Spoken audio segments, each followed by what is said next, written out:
All right, everybody, we're back with Mike Washington from Ivy Lee. We're going to be talking about your roof and what winter did to it. Hello, Mike. Nice to have you back. Thanks for having us I here. know you were busy at the home show this weekend. Yeah, we were at Hamburg Home Show all weekend. It was very busy. The traffic was great. A lot of questions, and hopefully we were able to help some people out. All right, so if a roof is on your mind, take a look at what happens when the roof isn't working correctly, and neither is your insulation. Yeah, you know, roofing, this is the time of year, and with the high winds yesterday, it's really a good time to get outside today, tomorrow. The weather's supposed to be nice, and really inspect your roof. I brought a bunch of pictures along today to really go through. This is an insulation picture and roofing.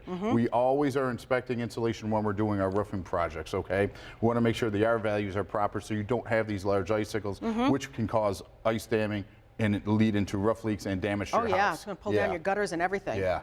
So a lot of things we're seeing out there now after this hard winter with the freeze-thaw cycle was so deep, we're seeing a lot of things going on roofs. Like in this application, this chimney is something we'll actually redo this spring, that the faces are actually starting to pop off. Water got inside of that brick during the freeze-thaw cycle and are actually starting to pop off the faces of the brick. So that's something else we're always looking for when we get up to inspect for our roof jobs. Okay. The boots that are coming through. So this is a vent for your plumbing, okay?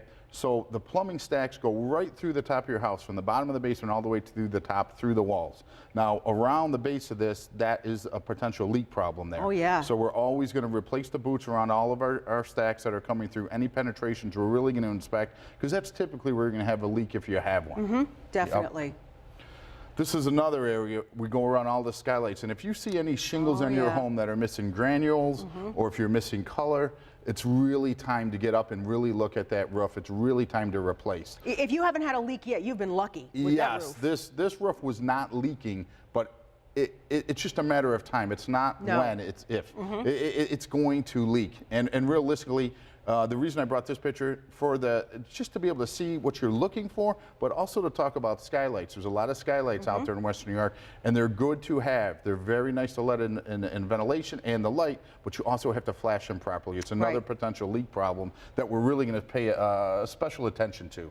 Valleys. This is a valley going up here, and obviously if you notice, the shingles are so damaged in this area that this was actually a leak problem that we addressed over the winter. This was from the fall, that it had to be fixed. It was in such bad shape, they just needed a new roof. Okay. Again, all the edges of the roof we're going to inspect. Anytime you see green moss in this picture, you'll see actually the green moss growing. A lot of times in heavily tree-lined areas, you're going to see that. And also you got to make sure that your gutters are clear. Again, this is from the fall. This is something that has to be addressed, or it's going to wreck your roof if it's not. Wow. Yeah. You got something living there. There's really stuff living on that roof, and you really got to make sure that you're trimming your trees back, making sure that it's able to dry. And then when you are going to replace the shingle, make sure you're putting on the proper shingle. And you know, the nice thing is that, whoa, look at this one. When you're starting to talk to Mike, you can be sure they're going to remove it, they're going to check your insulation, they're going to make the repairs, they're going to install it, and you can guarantee everything is going to be done right. Yeah, again, this shingle is so far beyond repair, it has to be replaced. Again, heat loss in this is again something we're going to be looking for insulation when we get there. Wow. So this is actually a new house we did this past summer. So in all the edges around the perimeter where the gutters are, we're going to have 9 foot of ice shield. Basically, ice shield is a membrane that goes on. We're going to strip everything all the way down to the deck. Ice shield's the first thing that's going to go on. That is every nail that goes through that ice shield is going to be, it actually wraps itself around the nail and it can't leak in that area. It helps with backup. New shingles went on this roof. This is our 5-star install, which is a 50-year non-prorated warranty, which is very important. It's the best warranty on the market, okay? That's going to cover the product, the stripping if there's any problems, the manufacturer's defect. It's going to, any aesthetics that you don't like how it looks, they'll come out and replace it. And I'll tell you, that's just one of the afters. We could be here all day because there are that many great new roofs out there. Well, listen, call Ivy Lee for a written proposal. They're going to do that for you. Like them on Facebook. Receive up to $900 off your next home project, or check out their 24-month 0% financing. Mike, you do a great job. Thank you so much. Ivy Lee Construction.